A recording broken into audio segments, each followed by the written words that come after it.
মধ্যে আমরা আমাদের প্রথম পাহাড়টা দেখতে পেরেছি, যেটা উড়িষ্যার মধ্যে ঢোকার পর ইতিমধ্যে আমাদের ট্রেনের মধ্যে আমাদের সন্ধ্যাবেলা একটা মুড়ির প্যাকেট এবং এক কাপ চা দিয়ে গেছে, সেটাই দেখাবো তোমাদের। সত্যি কথা বলতে গেলে আমি নিজে প্রথমবার ট্রেনের মধ্যে বসে এরকম চা আর একটা ঝালমুড়ির প্যাকেট খাচ্ছি, যেটা আমাকে ট্রেন দিয়েই দেওয়া হয়েছিল। আমি এখন আছি ভুবনেশ্বর স্টেশনে, যেটা আমার প্রথমবার বলতে পারো।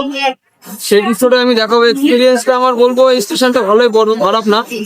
মনে হচ্ছে একটা হলঘরের মধ্যে স্টেশন এরকমই লাগছে, কারণ চারদিকে ঘেরা স্টেশনটা কিছুটা পুরো অনেকটাই সেট দেখায়। আমি একবার তাহলে ভালো বুঝতে পারবো। এর মধ্যে আমি একটা জিনিস দেখলাম যে ট্রেনের মধ্যে বিমলও বিক্রি হচ্ছে, সেটাই দেখাবো আমি একবার। ওইখানে ভুবনেশ্বর স্টেশনে দাঁড়ালো, এখানে দাঁড়ানোর পর বিমল টিমল যে যে কেনার সে কিনে নিচ্ছে, খাওয়া দাওয়া করছে। আর ওদিকে ভুবনেশ্বর স্টেশনে আমাদের হাওড়া স্টেশনে তো বড় বড় পাখা লাগানো আছে, পেছন দিকে দেখবো আমরা। ওই আমাদের ট্রেনের সিগন্যাল হয়ে গেছে ভুবনেশ্বর দিয়ে, আমাদের ট্রেনটা এখনই ছাড়বে। এবার আমরা খাবারের অর্ডারটা নিল, ওই আমার পেছনে যে কাকাটা আছে উনি অর্ডারটা নিয়েছে। কি দেবে সেটা দেখাবো, পরে দেখাবো আমি কি কি দেবে।